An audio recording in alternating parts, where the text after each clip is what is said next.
So one thing I've learned going from Illinois to South Dakota here is my failed cookie recipe that no longer works because of the different elevation. Oh.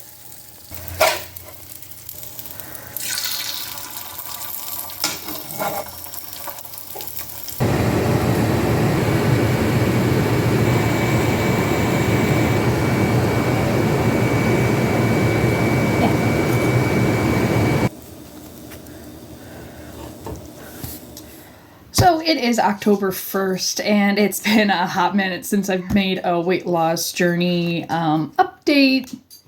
And if I'm being completely honest right now, I've literally just been kind of winging it. With now no longer being a stay-at-home mom and I'm actually working, it's been a lot of time budgeted for that, at least 30 hours a week, which is way more than I'm used to because when I was a stay-at-home mom, I had no schedule to keep anyway. But now I'm also doing physical therapy, so we're throwing that in the mix. So overall, I've been getting way more physical activity. I also met with a dietitian around the middle of September, and she gave me a guideline to stick to 1,800 calories. She gave me percentages for carbs, fats, and proteins, with not really sticking to any particular diet. It's more like I'm just adjusting my way of eating to actually create some type of weight loss. The lowest my weight got was 182.8, and the highest it's been was 187.6. I'm not really sure what I did to get my weight so low. I was just kind of living, you know what I mean? I think one of my primary goals lately has been just trying to lower my inflammation and not have pain with my knee. I got diagnosed with osteoarthritis in my knee. I had an MRI and talked to an orthopedic person for my knee, and he was less than helpful, unfortunately. I literally left that appointment with no hope and was crying the entire ride home. And he basically told me the only exercise I can do was riding a bike and swimming. I don't own a bike. And it's October in South Dakota. Ain't no way I'm swimming. He said I made a bad choice in employment, that I shouldn't have gotten a job here and I might need to reconsider my employment, which I'm not doing because for us, it's perfect. So he also gave me a calorie range of 1,400 to 1,600. So he literally gave me everything that I was not going to be able to do. Nothing he said was sustainable. And he also basically told me to cut out grains out of my diet entirely. I have binge eating disorder, trauma, and general anxiety disorder. I'm not going to do that. Everything he said was not helpful. So I was rather depressed leaving there because he gave me no hope that I'd ever be able to get back into boxing. And he basically just told me to lose weight to lower inflammation, and I need to ride a bike and swim. Nah. So I got a second opinion. I talked to my general doctor, and she referred me just to physical therapy. And on top of that, I also saw the dietitian afterwards, and here we are now. So, and also with that appointment with my general practitioner, she said I needed Prozac. And, well, she recommended it to me, and she said my depression and anxiety screening came back extremely concerning. Her words, not mine. So she encouraged me to take a antidepressant, and I'm like, okay, sure. But then did a shit ton of research about Prozac. And apparently, if you take Prozac, you have a twofold more likely to increase risk for getting dementia.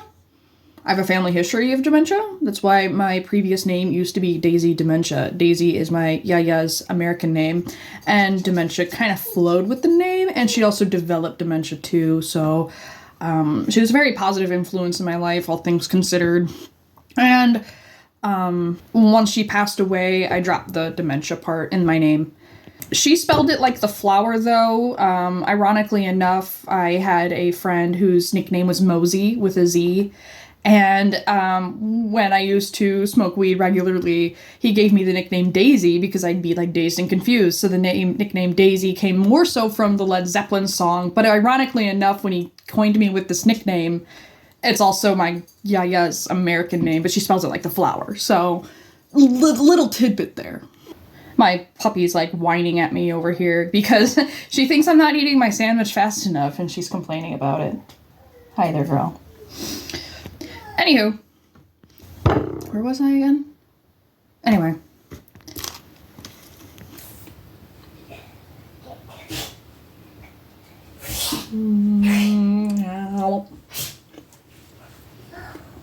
I know the betrayal.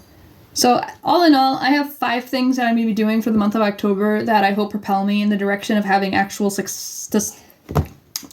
sustainable weight loss. I think the first, foremost, and the biggest point is keeping my calories under 1900 and staying in that 1800 calorie range. And then I also have been implementing like weekly goals to analyze the things I have been eating and what can I remove or substitute. So, for example, my every morning I have coffee and heavy whipping cream, and I used to get 35 to 50 grams of heavy whipping cream.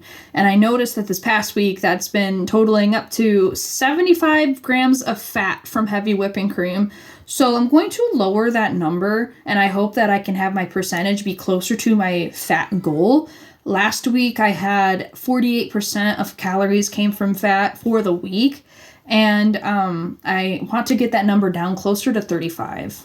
So by doing that, my goal for this upcoming week is to have less than an ounce worth of heavy whipping cream, which is less than 28 grams compared to 35. And I hope I can bring that number down, save myself some calories, and save myself some fat.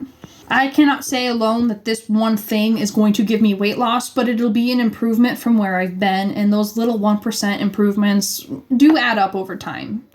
My second point, which is probably the second runner-up, is going to be more physical activity. I am getting more now, and it is getting better as much as it can. Using my watch to stay on track also helps because it actually notifies me if I've been sitting too long, which thankfully it hasn't gone off too much this past week.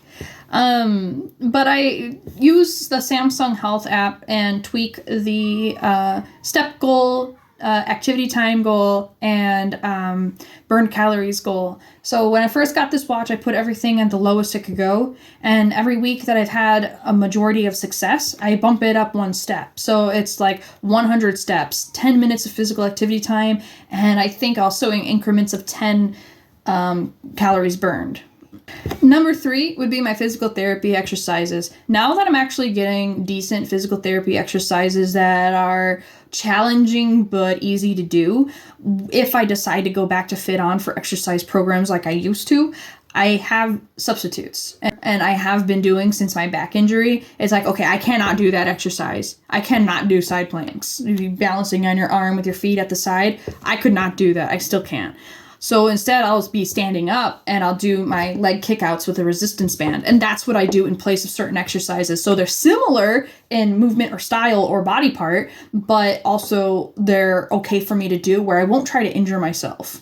Because I have to accept that I do have limitations. I do not have the strength I used to have before my youngest son was born. You know, I haven't been taking care of my body, and I treated it like shit by overdoing it with drugs and alcohol when I was younger. And I'm paying the price for it now, but I'm learning healthier methods now.